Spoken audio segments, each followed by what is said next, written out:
안녕하세요. 재밌는 윤쌤의 윤채원입니다. 자, 오늘은 병어일주에 대해서 여러분과 공부를 한번 해볼게요. 지장간에 병기정, 비견, 상관, 겁재를 두고 있습니다. 겁재, 제왕, 장성을 두고 있고요. 자, 병어일주는 간여지동, 1인, 육수, 교신, 장군부, 음양착착, 탕화, 가수근진, 고수근신, 천을기는 해유, 공망은 인묘, 청복성을 두고 있습니다. 자, 여러분, 영상은 여러분이 보시면 공부를 해서 참고할 수 있습니다. 영상을 참고하시고요. 자, 병호일주는 불바다라고 되어 있죠. 그래서 염상지상이라고 하는데요.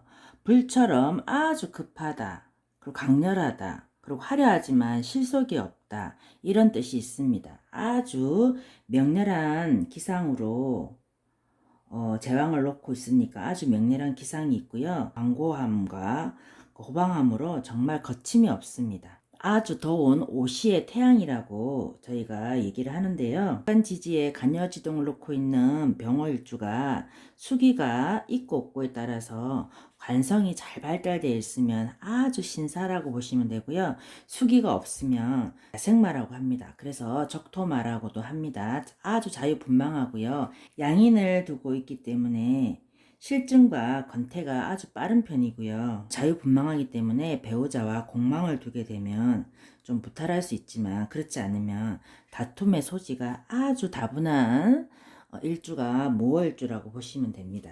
그래서 자영업이라든지 독신인 경우가 좀 많다라고 보시면 됩니다. 병호일주의 비견을 볼게요.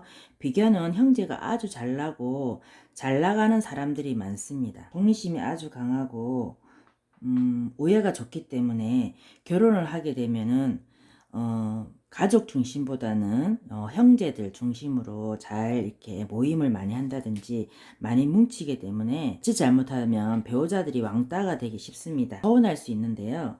이 공부를 하게 되면 우리 배우자들이 조금 이해가 되겠죠. 단란 남명이나 여명하고 살게 되면 조금 그 배우자를 경시하는 경우가 있다라고 보시면 되고요. 그리고 식신상관을 볼게요. 상관을 가지고 있기 때문에 굉장히 수완가고요. 대인관계가 굉장히 능수능란하면서 본인의 말에 뭐 반론을 제기하거나 이런 경우에는 조금 상대를 규정 짓는 그런 습성이 있습니다. 그리고 자식 같은 경우에는 아주 독립심이 강하고 출세하는 경향이 있고요. 여명 같은 경우에는. 그리고 말을 잘하기 때문에 이제 여명 같은 경우에는 남편을 좀 잘 다독거리거나 이렇게 사는 경우는 좀 드물고요. 그래서 말로써 굉장히 잔소리를 많이 한다든가 그러기 때문에 남편들이 좀 많이 피곤해합니다. 남편들과의 관계가 조금 힘들 수 있고요. 여명들 같은 경우에는 자녀지동을 놓고 있기 때문에 말도 잘하고 잘 챙겨주고 하다 보니까 한번 사귀어보고 싶다라고 하지만 이제 집으로 들어오면 상관이 경관한다고 해서 배우자를 배타하다 보니까 배우자와의 관계는 좋지 않을 수 있습니다. 병호일주 같은 경우는 사후에 후회를 잘하는 편이죠.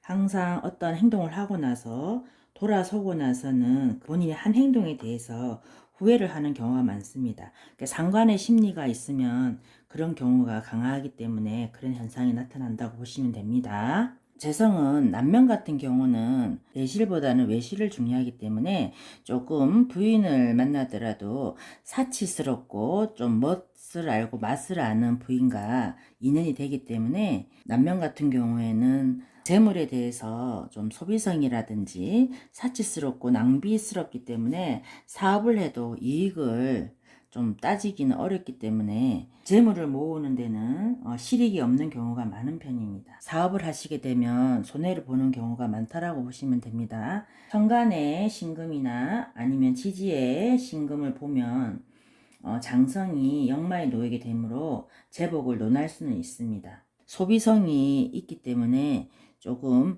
외실을 보다는 내실을 중요시 하셔야지만이 재물을 많이 모을 수 있습니다. 그래서 천간의 신금이나 지지의 신금 운에 재복을 많이 모으시기 바랍니다. 동업을 하시면 안 되고 동업을 하시게 되면 친구도 잃고 돈도 잃게 된다라고 보시면 됩니다. 자, 관성을 볼게요. 병호일주들은 절대에 놓여 있습니다. 연명이나 남명 같은 경우는 배우자 덕이 없고요. 여명 같은 경우에는 남명을 고르더라도 외모를 중시하기 때문에 키가 크고 돈이 많고 예쁘고 멋스러운 남자 처음 봤을 때 딱 멋스러운 남자를 고르기 때문에 남명을 고르기 때문에 껍데기를 보고 고르기 때문에 우리가 보통 이제 돈키호테라고 하죠. 돈 많고 키 크고 잘생기고 말하면 밥일도 잘하는 그런 돈키호테를 고르게 되는데 내실이 차지 않아서 나중에 배우자 덕이 없을 수도 있습니다.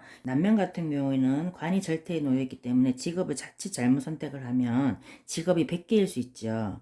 그러다 보니까 직주이동이 아주 심할 수 있습니다. 간성이 절대에 놓여있는 사람들 같은 경우에는 타인이 얘기하는 충고나 간섭을 굉장히 싫어하고 이야기를 듣지 않습니다. 오와 운에 당화가 작용하게 되면 비관 또는 염세적인 기운이 강해지기 때문에 이탈을 할 수가 있습니다. 자, 원국이나 행운에 화기가 충만하게 되면 우리가 보통 그 주의력 결핍 과잉 행동 장애라고 해서 ADHD라고 하거든요. 이런 현상이 나타날 수 있습니다. 묘목 인성 도화운이 오게 되면 공방수라든지 그리고 모친과 이별수가 있습니다. 병월주는 청복성이 있기 때문에 자기 만족감이 아주 높은 편이지만 음양 착착살이 있어서 남명이나 여명 같은 경우에 배우자 집안을 덕을 보기는 아주 어렵습니다. 그죠? 그래서 우리 병월주들은 본인의 사주 원국에 수기가 얼만큼 잘 조호가 잘 잡혀 있냐에 따라서 아주 신사적이고 멋진 삶을 살 수 있습니다. 업으로는 교육이라든지 예술, 의료, 관광, 무역이라든지 전기, 통신 쪽으로 업을 두시면 좋고요. 그리고 건강은 피부라든가 심장, 틱장애, 주의력 결핍 과잉 행동 장애라는 ADHD, 그리고 방광이라든지 시력, 고혈압 등을 조심하시면 됩니다. 자, 오늘은 여러분과 병호 일주에 대해서 공부를 해봤는데요. 자, 공부하시는데 많은 도움이 되시고요. 우리가 이렇게 공부를 하면 그 상대를 이해하는데 도움이 많이 되실 겁니다. 자, 좋아요, 구독은 무료입니다. 감사합니다.